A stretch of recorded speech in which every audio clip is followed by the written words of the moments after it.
apartheid itu apa? South Africa, the apartheid years. Apa sih ini maksudnya? Jadi, apartheid adalah sistem pemisahan rasial secara resmi yang diberlakukan di Afrika Selatan dari tahun 1948 hingga awal 1990-an, di mana hak-hak politik, sosial, dan ekonomi warga kulit hitam dan kelompok non-Eropa dibatasi.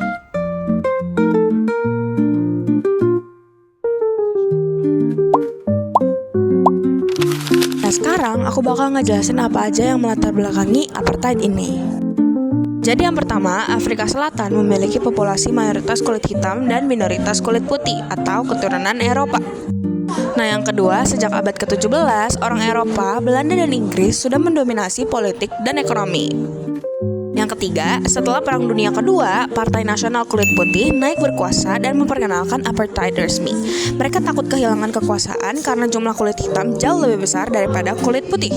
Nah, setelah ada latar belakangnya, orang-orang dari ras kulit putih ini juga memberikan syarat-syarat yang mempersulit lagi bagi ras kulit hitam. Sehingga karena itu orang kulit hitam terus melakukan demonstrasi agar dia memperjuangkan hak-haknya untuk hidup. Kebijakan yang pertama ini ada Population Registration Act. Semua warga diklasifikasikan berdasarkan ras. Seperti apa? Seperti ras kulit putih Eropa, kulit berwarna yang lain itu India atau Asia, dan kulit hitam nih kulit Afrika. Penentuan ras ini juga menentukan hak dan tempat tinggal seseorang. Poin yang kedua itu adalah Group Arrest Act.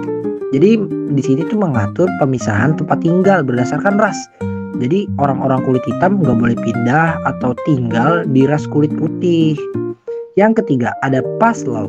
Orang kulit hitam wajib membawa passbook atau buku izin saat berpergian ke wilayah putih. Yang keempat itu Bantu Education Act. Jadi sistem pendidikan dibuat agar orang kulit putih dan kulit hitam itu mendapatkan pendidikan yang berbeda, dan orang kulit hitam ini cukup jadi buruh bukan pemimpin.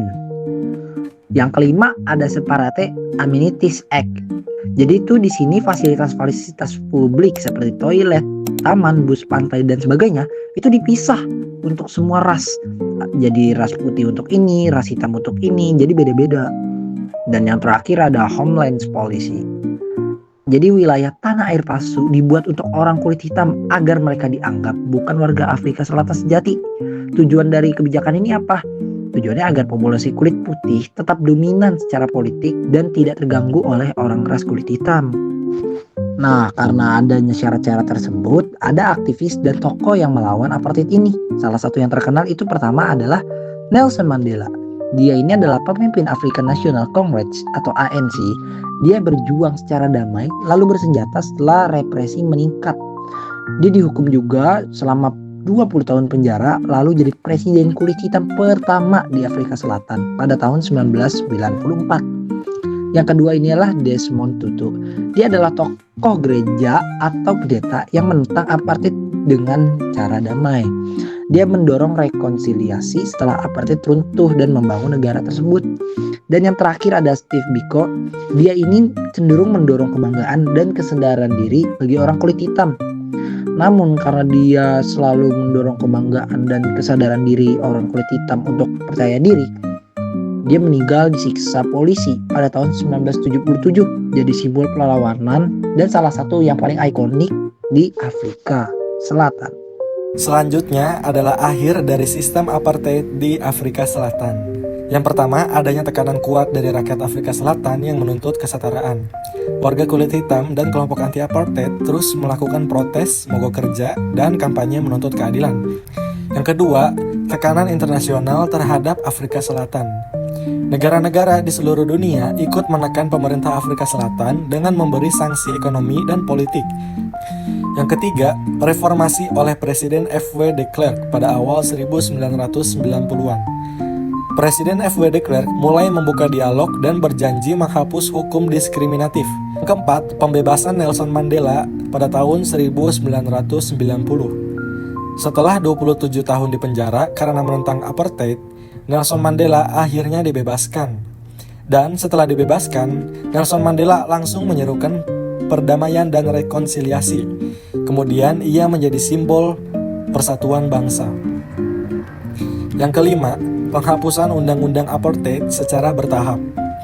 Pada saat itu, pemerintah mulai mencabut aturan-aturan yang memisahkan warga berdasarkan ras. Yang keenam, pemilu demokratis pertama pada tahun 1994. Untuk pertama kalinya, semua warga Afrika Selatan tanpa memandang warna kulit dapat memilih. Dan hasilnya, Nelson Mandela terpilih sebagai presiden pertama kulit hitam di Afrika Selatan. Yang terakhir adalah sistem apartheid resmi berakhir. Jadi, setelah pemilu 1994, Afrika Selatan resmi meninggalkan sistem apartheid dan memulai era baru, yaitu era demokrasi dan kesetaraan bagi semua.